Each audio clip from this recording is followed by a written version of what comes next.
자, 우리가 지금부터 볼 내용은 뭐냐면은 메커니즘이 주어졌을 때 어떻게 이 메커니즘으로부터 전체 반응의 속도 법칙을 유도해낼 것이냐 이겁니다. 속도 법칙. 예. 메커니즘이 주어졌을 때 속도 법칙 구하기. 그게 지금부터 우리가 할 공부예요. 자, 그 전에 근데 뭘 공부했었습니까? 단일 단계 반응에 대해서는 바로 속도 법칙을 알 수가 있었죠. 예. 단일 단계 반응에 대해서는 그 분자도가 나와 있으면 바로 속도 법칙을 구할 수가 있었습니다. 근데 문제는 뭐예요, 지금은?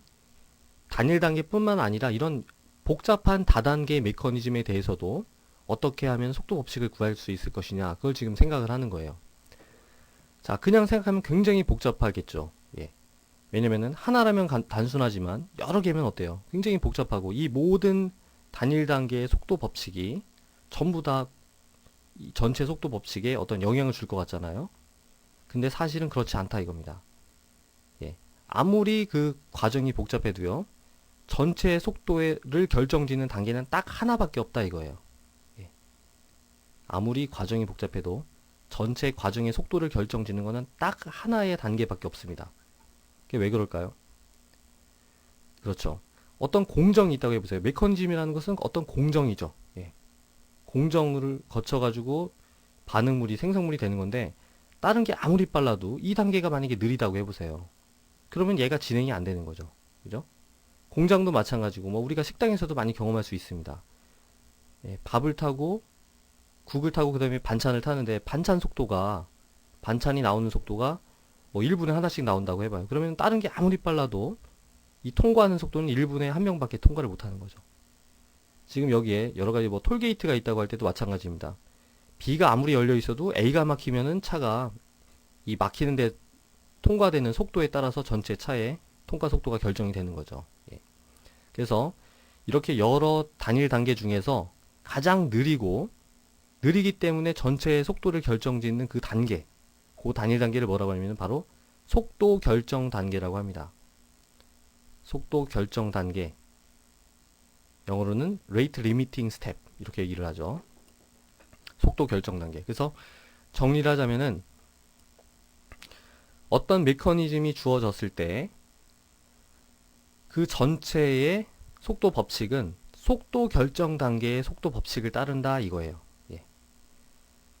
자, 그래서 이제 이런 기본 원리로 우리가 접근을 하면은 어떤 메커니즘이 주어졌다고 하더라도 그 메커니즘에 해당되는 속도 법칙을 구할 수가 있습니다. 근데 이제 앞으로 어떻게 공부를 할 거냐면요. 어떤 식으로 내용이 진행되냐면은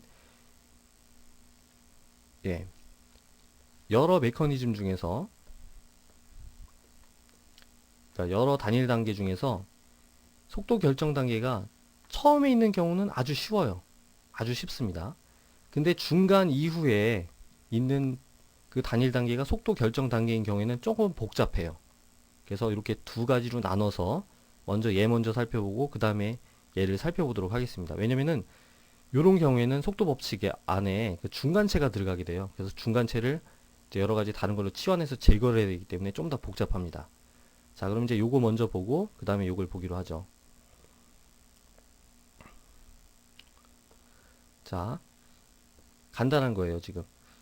이 메커니즘이 있는데 이 메커니즘으로부터 전체 반응의 속도 법칙을 구해라 이겁니다. 근데 어때요? 두 단일 단계 중에 첫 번째 게 느리죠? 얘가 느립니다. 얘가 느리니까 얘가 속도 결정 단계겠죠. 그리고 전체 속도 법칙은 이 단계의 속도 법칙을 따를 거예요. 그대로. 그죠?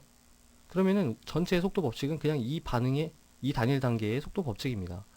우리가 단일 단계에 대해서는 바로 속도 법칙을 구할 수 있다고 했죠? 뭐예요? V는 K 1분자 반응이니까 N2O 하고 그냥 끝입니다. 이게. 예. 얘가 바로 그 전체 반응의 속도 법칙이죠. 얘가 속도 결정 단계니까. 이거는 뭐 굉장히 쉽습니다. 근데 문제는 이제 그 다음 것들이에요. 예제 14.15입니다. 지금 두 단계로 이루어진 하나의 반응 메커니즘이죠. 자, 그 전에는 어땠었습니까? 두 단계 중에 첫 번째 단계가 느렸었죠. 느리고 속도 결정 단계였어요. 그러면은 굉장히 간단했었습니다. 그냥 그 첫 번째 단계의 속도 법칙을 그대로 전체 반응에 대한 속도 법칙으로 이제 나타낼 수가 있었죠. 근데 지금은 두 번째 단계가 느리다 이거예요. 예, 두 번째 단계가 느립니다. 자, 그럼 뭐가 문제일까요? 그냥 쓰면 되는 거 아닌가요? 자, 만약에 두 번째 단계의 속도 법칙을 그대로 쓴다면 어떻게 될까요? V는 K, 이분자 반응이니까 얘를 그대로 쓰면 되는 거죠. N2, O2, from 2 이렇게 쓸 수가 있어요. 근데 문제는 얘가 완벽한 속도 법칙이 아니다 이겁니다. 왜냐면은 속도 법칙이라는 게 뭐였어요? 반응물의 농도가 드물게는 그 생성물의 농도도 가능합니다. 반응물의 농도나 생성물의 농도가 전체 속도에 어떻게 영향을 미치는지를 나타내는 식, 그게 속도 법칙이었죠. 그래서 속도 법칙에는 반응물의 농도나 생성물의 농도는 나타날 수 있지만 중간체의 농도가 나타나면 안 됩니다. 지금 N2O2는 뭐예요? 중간체죠. 보세요. 지금 잠깐 생겼다가 없어지는 중간체죠. 예. 중간체의 농도는 속도 법칙에 포함되면 안 됩니다. 왜냐면 이제 얘 같은 경우는 농도도 굉장히 적고요. 특정하기도 힘들어요.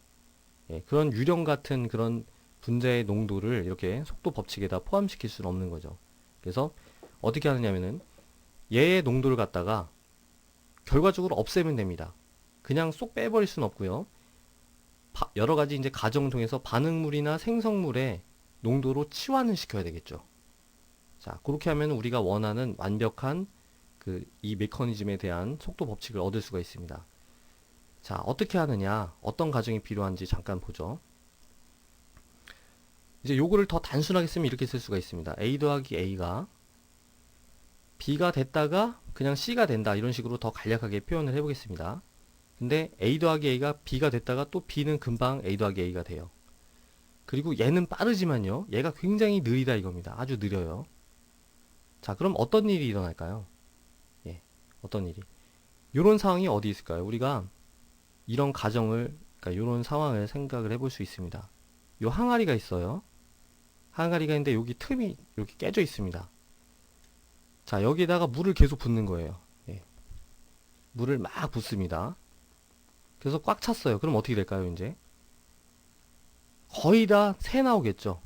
만약에 여기다가 100이라는 물을 붓다면 99는 빠져나오고요. 여기 금이가 있어서 1만큼의 물만 졸졸졸졸 이렇게 셉니다. 자, 이거랑 뭐가 비슷한가요? 그렇죠. 요거는 깨진 틈으로 가는 그 졸졸졸 흐르는 물이고요. 우리가 집어넣어준 대부분의 물은 다시 빠져나온다 이거예요. 예. 얘가 100이라면은 얘는 99고 나머지 1에 해당되는 것만 이렇게 간다 이겁니다. 자, 그럼 우리가 어떻게 가정할 수 있을까요? 그냥 단순하게 하면은. 그쵸. 얘를 무시할 수 있다 이거예요. 얘가 아주 느리다고 가정을 하고 어떻게 가정할 수 있냐면은 첫 번째 단계에서 정반응의 속도랑 역반응의 속도가 똑같다고 가정을 할 수가 있습니다. 그죠? 정반응의 속도랑 역반응의 속도가 똑같다고 가정을 할 수 있어요. 그러면은 어떤 식이 성립을 하냐면요. 정반응의 속도 어떻게 됩니까? V는 K1 NO의 농도의 제곱이겠죠. 그죠? 정반응의 속도 법칙. 예, 정반응의 속도는 이겁니다. 근데 그게 뭐랑 똑같다는 거예요? 역반응. 역반응이면은 K-1 N2 O2 이렇게 쓸 수 있겠죠. 그죠?